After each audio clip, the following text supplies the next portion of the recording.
जब आप low feel करते हो तो उसको कैसे सॉल्यूशन करोगे आप? जब भी आप लो फील करो तो ये चीज़ आप अप्लाई करना।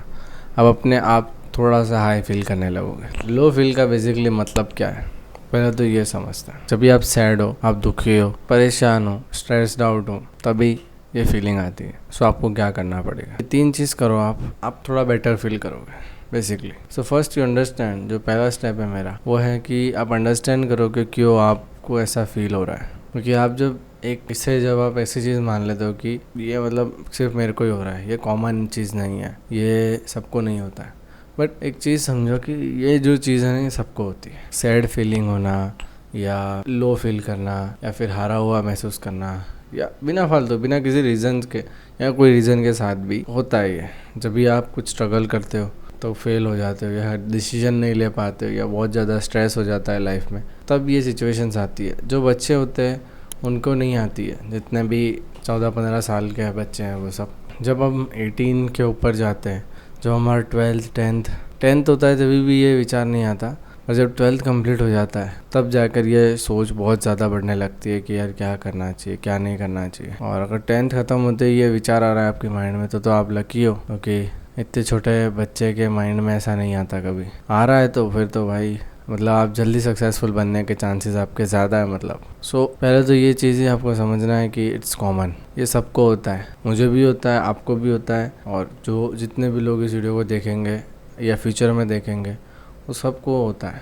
इसका कोई डायरेक्ट सॉल्यूशन नहीं है। ये कोई ऐसी चीज़ नहीं है कि मैं आपको कुछ बता दूँ और उसे आप सॉल्यूशन कर दो या कोई भी बता दे। इसको बेसिकली कोप कर सकते हैं हम। कोपिंग बेसिकली क्या होता है, जैसे हम कुछ मूवीज़ देख लेते हैं या फिर कोई ऐसी जगह चले जाते हैं जहाँ पर हमें गुड फीलिंग हो। वैसे वो अच्छी बात है जब कोई जगह चले जाते हैं, वो अच्छा है वो मूवीज़ देखने से। तो मूवीज़ देखना, फ़ोन चलाना, ये सब इंस्टाग्राम स्क्रॉलिंग, शॉर्ट स्क्रॉलिंग, ये सब बढ़ने लगता है फिर उस चीज़ से जब हमें स्ट्रेस्ड होता है ना। किसी भी चीज़ का जो बेसिकली स्ट्रेस क्यों होता है, क्योंकि वो चीज़ हमारे कंट्रोल के बाहर है और हम उसे कंट्रोल करना चाहते हैं तो कंट्रोल नहीं हो सकती।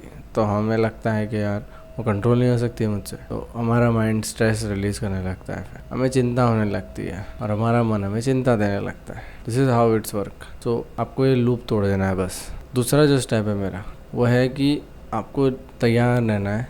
आपको अपने माइंड में ये कर देना है कि मुसीबत तो आने ही वाली है। बस आपको ये फाइंड करना है कि मुसीबत से कैसे लड़ना है, कैसे नहीं लड़ना है। आप या तो भाग जाओ उससे या तो ना भाग के फिर उसका सामना करो। बेसिकली आपको सामना करना है मुसीबत, जो भी मुसीबत आई है। आपको हार नहीं माननी है। बेसिकली हार और जीत के बीच में जो चीज़ होती है वो होता है लो फीलिंग।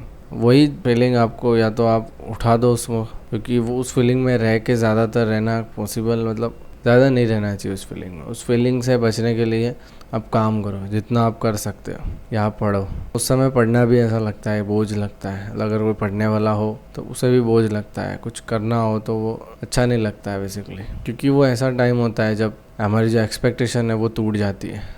तब हमें ऐसा फील होता है और इससे बेसिकली हम बच नहीं सकते डायरेक्टली, जो मैंने पहले बताया वैसे। हमें इससे ओवरकम कर सकते हैं बाय द टाइम ये कम होता है ना। मैंने जैसा बताया आपको सिर्फ एक चीज़ करनी थी। पहले तो आपको ये माइंड में रखना है कि इट्स नॉर्मल, वो सबको होता है। दूसरी चीज़ ये रखनी है कि ये जो चीज़ है, जो आपको लो फीलिंग हो रहा है, वो क्यों हो रहा है, वो आपको पता होना चाहिए बेसिकली, कि स्ट्रेस के कारण होता है या अदर चीज़ के कारण हो रहा है। जो अब चीज़ आपके हाथ में ही नहीं है, वो नहीं हो रही है बेसिकली, जो आपको चाहिए वो नहीं हो रहा है, तब जाकर आपको ऐसी फीलिंग आती है। और तीसरा जो कि डायरेक्ट सॉल्यूशन है, जो मैं पहले मतलब जो कि आप इसको ओवरकम कर सकते हो, वो है talking with others, talking with peoples like minded you, या किसी से भी बात करो। और अगर कोई नहीं है बात करने को तो just talk with your parents. मैं तो बोलता हूँ सिर्फ पेरेंट्स से ही बात करो, सीधा जाओ और माँ बाप से जाके बात करो। क्या बात करोगे इट डजेंट मैटर, है ना, वो मैटर नहीं करता है। आपको जाके कुछ भी जो आपको पसंद आए वो बात करो। जैसे आप बात करोगे यू फील गुड। अपनी जो प्रॉब्लम अगर आप बता सकते हो तो बता दो उनको, नहीं बता सकते तो यहाँ वहाँ की कुछ बातें कर लो कि आज ये हुआ था मेरे, आज ये हुआ, कॉलेज में ये हुआ, स्कूल में ये हुआ, यहाँ पर आज ये हो गया, ये होने वाला है, मुझको लगता है कि मुझे ये करना चाहिए, क्या ये लॉयर ऐसे करते हो, मतलब कुछ भी चीज़ के बारे में पूछ डालो, क्योंकि आफ्टर ऑल आपके फादर है, उनके पास ज़्यादा एक्सपीरियंस है, तो आपको बताएंगे कि क्या क्या हुआ क्या नहीं, आपको मना नहीं करेंगे। So this is third things जो मैं बता रहा था। लास्ट वाला जो कि सॉल्यूशन था, और ऊपर के दो जो थे वो आपके अंडरस्टैंडिंग बिल्ड कराने के लिए थे, आपको हैप्पी फील कराने के लिए थे। सो आई होप आपकी जो प्रॉब्लम है वो सॉल्यूशन मिल गया होगा आपको। और अगर फिर भी सॉल्यूशन नहीं मिलता है आपको कि यार मैंने तो ट्राई किया है ना, मैं बेसिकली सब कुछ तीनों स्टेप्स मैंने फॉलो कर दिए, लेकिन उसके बाद भी मेरे को जो है रिज़ल्ट नहीं मिला। मैंने आपने जैसा बोला कि सबको होता है, ये कॉमन प्रॉब्लम है, मैंने ये समझ भी लिया। आपने बोला कि ये क्यों होता है वो भी मैंने समझ लिया, मैंने पेरेंट्स से भी बात कर ली, लेकिन उसके बाद वो थोड़ी देर के लिए हुआ, लेकिन फिर से स्टार्ट हो गया और मैं फिर से फोकस नहीं कर पाया काम पे या और भी चीज़ें। सो आप एक चीज़ को फिर से समझ लो कि ये जो फीलिंग है इसे आप कंप्लीटली दबा नहीं सकते, क्योंकि ये तो आता जाता रहेगा, है ना। सो इसकी आपको प्रैक्टिस डालनी पड़ेगी कि ये फीलिंग्स आएगी, फिर चली जाएंगी, फिर आएंगी, फिर चले जाएंगे। It is the part of life. वो आप जब तक जियोगे तब तक वो रहेगी ही फीलिंग। वो कुछ टाइम के लिए जाती है, कुछ टाइम के लिए आती है, कुछ टाइम के लिए कोई और फीलिंग आती है, कुछ टाइम के लिए फिर फीलिंग्स चेंज होती रहती। जैसे ही आप अपना क्लियर करते हो, है ना, जैसे आपने 13 एज में आ गए, अपने टीनेजर्स को क्लियर कर दिया आपने, तो जब आपने टीनेज को क्लियर किया तब आपके माइंड में जो था, और अब जब आप 20s के हो चुके हो तब आपके माइंड में था, वो पूरा डिफरेंट चीज़ होती है। सो ये फ़र्क पड़ जाता है, आपके इमोशंस चेंज होने लगते हैं। So after all we are humans.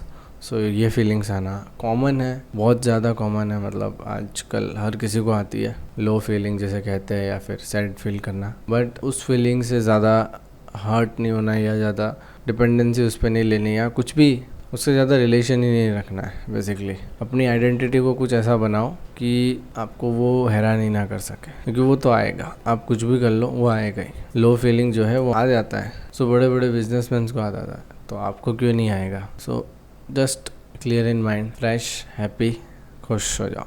चलो मिलता है फिर से किसी वीडियो में। सब्सक्राइब करने की इच्छा हो रही है तो सब्सक्राइब कर देना, नहीं तो जाके जो मैंने आपको पॉइंट्स बताए वो पॉइंट्स को अप्लाई करो। और मिलते हैं किसी और वीडियोज़ के अंदर। Thank you for watching this video. Bye.